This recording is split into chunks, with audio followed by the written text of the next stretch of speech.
सांगली शहरामध्ये गेली 6 वर्षे स्वच्छता अभियान राबवणाऱ्या निर्धार फाउंडेशनचे अध्यक्ष राकेश दड्डणावर व टीम यांनी यंदाच्या 77व्या स्वातंत्र्य दिनानिमित्त सलग 77 तास स्वच्छता अभियान राबवून सांगली शहरासह संपूर्ण देशाला स्वच्छतेचा अनोखा संदेश देण्याचा अभिनव उपक्रम हाती घेतला आहे। या उपक्रमाची आज स्फूर्ती चौक विश्रामबाग सांगली येथील सार्वजनिक मोटारीची स्वच्छता करीत सुरुवात करण्यात आली। यानंतर मनपा शाळा क्रमांक 7 येथील परिसराची देखील स्वच्छता करण्यात आली। ही मोहीम गुरुवार दिनांक 15 ऑगस्ट 2024 रोजी दुपारी 1 पर्यंत सुरू राहणार आहे।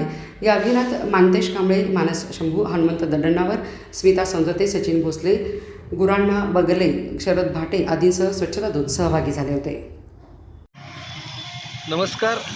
सांगली शहरामध्ये गेली 6 वर्षापासून स्वच्छतेचे कार्य करणाऱ्या निर्धार फाउंडेशनच्या माध्यमातून भारतीय 77व्या स्वातंत्र्य दिनानिमित्त सलग 77 तास स्वच्छता मोहीम राबवण्याचा निर्धार संकल्प आम्ही युवकांनी केलेला आहे।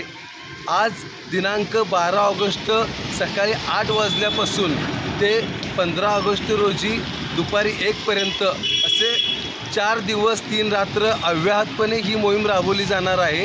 या मोहिमेमध्ये आज सांगलीच्या स्फूर्ती चौकापासून ते 15 ऑगस्ट रोजी प्रबोधन ठाकरे चौक येथे याचा समारोप होणार आहे। या 77 तासांमध्ये शहरातील विविध चौक, शाळा, रोड डिवायडर, सार्वजनिक मुतारी यांची स्वच्छता करण्यात येणार आहे। तर एक अनोख्या पद्धतीने राबवण्यात येणाऱ्या स्वातंत्र्य दिनाच्या या उत्सवामध्ये सर्व सांगलीकरांनी एक भारतीय म्हणून सहभागी व्हावं आणि स्वच्छतेचा संदेश आपल्या भारतीयाला आणि जगाला द्यावा एवढीच मी विनंती करतो। धन्यवाद।